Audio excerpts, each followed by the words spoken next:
Hello friends, आज के इस वीडियो में आप लोग का स्वागत है। आज हम देखेंगे आइडेंटिटी एलिमेंट्स, ठीक है, जिसको हिंदी में कहते हैं तत्समक अवयव। ठीक है, दो प्रकार का तत्समक अवयव होता है। क्या होता है? योज्य तत्समक और गुणात्मक तत्समक। योज्य तत्समक में होता क्या है, चलिए देखते हैं। यह हमारा योज्य तत्समक है। ठीक है, हम जानते हैं कि अगर कोई भी संख्या है, ठीक है, मान लीजिए 1 2 3 4 कोई भी पूर्ण संख्या है, उसको हम जीरो से जोड़ते हैं। जैसे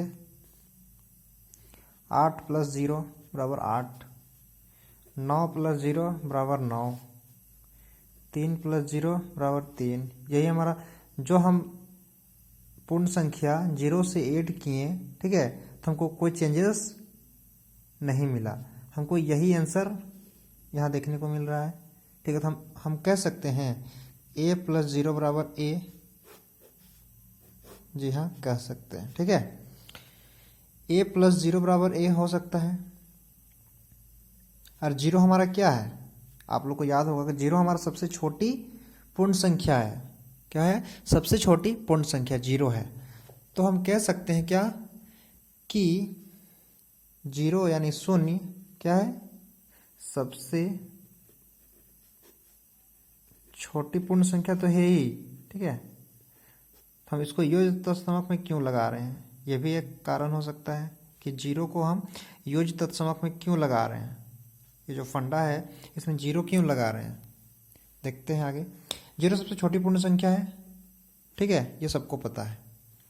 इसमें नया क्या है, देखते हैं कि जीरो जो है, हम किसी के साथ अगर हम जोड़ते हैं तो हमारा जीरो कोई फ़र्क नहीं यहाँ ला पाता है। कोई भी संख्या में कोई भी फ़र्क नहीं दिखा पाता है। ठीक है, जो हम लिखते हैं जीरो के साथ वही हमारा परिणाम में आता है। जैसे यहाँ पर हम 8 में जीरो लगाएं तो 8 ही आया हमारा।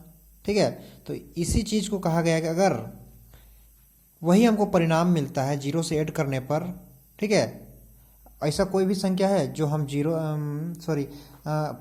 को छोड़ के कोई भी पूर्ण संख्या है जो हम लिखेंगे। जैसे हम कहना चाह रहे हैं कि जैसे हो गया हमारा 8 + 1, तो हम यहाँ 9 हो जा रहा है। हमको यही पूर्ण संख्या जो है हमको आंसर में मिलना चाहिए।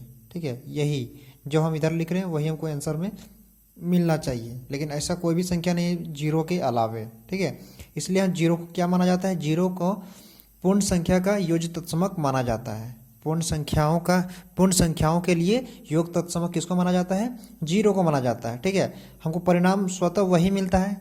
अगर हम जीरो को छोड़कर कोई भी लगा दें, मान लीजिए -1 भी लगा देते हैं तो भी हमारा यहाँ पर चेंजेस हो जाता है। +1 लगा देते हैं तो भी हमारा यहाँ पर चेंजेस हो जाता है। +2 लगाते हैं फिर भी हमारा चेंजेस हो जाता है। +3 लगाते हैं फिर भी चेंज हो जाता है। ठीक है, और जीरो है ऐसा संख्या, पूर्ण संख्या, जिसको हम लगाते हैं और जोड़ते हैं तो हमारा कोई चेंजेस नहीं होता है। इसलिए हम क्या कहते हैं? पूर्ण संख्याओं के लिए योग तत्समक क्या है? जीरो है। ठीक है, उसी टाइप से हम गुना में कह सकते हैं कि अगर हम गुना में ऐसा जो कोई भी पूर्ण संख्या को गुना करें ऐसी संख्या से जो हमको परिणाम वही मिले। ठीक है, जैसे यहाँ पर जीरो से हम इसको 8 को ऐड किए तो हमको 8 मिला, तो हम 8 को कौन सा ऐसा संख्या से गुना करेंगे कि हमको 8 मिलेगा? तो उसके लिए 1 हो जाएगा। अगर हम जीरो से करेंगे तो जीरो आता है। ठीक है, अगर हम 8 को जीरो से गुना करेंगे तो हमारा जीरो आ जाएगा, लेकिन हम 1 से वही गुना करेंगे तो क्या आ जाएगा हमारा? ये हमारा दूसरा है योज्य तत्समक, याद रखिएगा, ये गुणात्मक तत्समक। ठीक है, तो हम किसी भी संख्या को 1 से गुना करते तो हमारा वही परिणाम आ जाता है। जैसे हम 9 को फिर गुना करते हैं 1 से तो 9 आता है, 4 को गुना करते हैं 1 से तो 4 ही आता है। यानी कि हमारा गुणात्मक के लिए तत्समक अवयव क्या है? 1 है। क्या है? 1 है। ठीक है, पूर्ण संख्याओं के लिए 1 क्या है? गुणात्मक तत्समक है। कोई पूछेगा कि योज्य तत्समक क्या होता है, तो हम बोल सकते हैं पूर्ण संख्याओं के लिए हमारा जीरो योज्य तत्समक होता है, और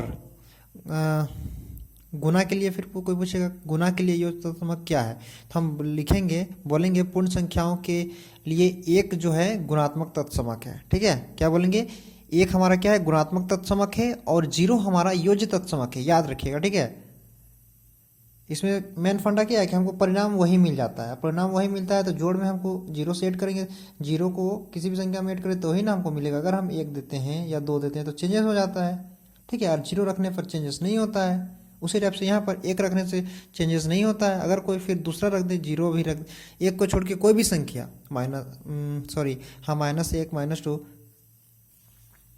तो हमको सॉरी -1 में भी शायद नहीं होगा, 1 ही होगा। ठीक है, 1 होगा। 1 हमारा क्या होगा, गुणात्मक तत्समक होगा, याद रखिएगा। पूर्ण संख्याओं के लिए क्या है, तो हम यहाँ लिख सकते हैं ऐसे a × 1 = a। ठीक है, याद रखिएगा, इसको बहुत काम आएगा। ये दोनों पॉइंट को नोट कर लीजिएगा। Thank you.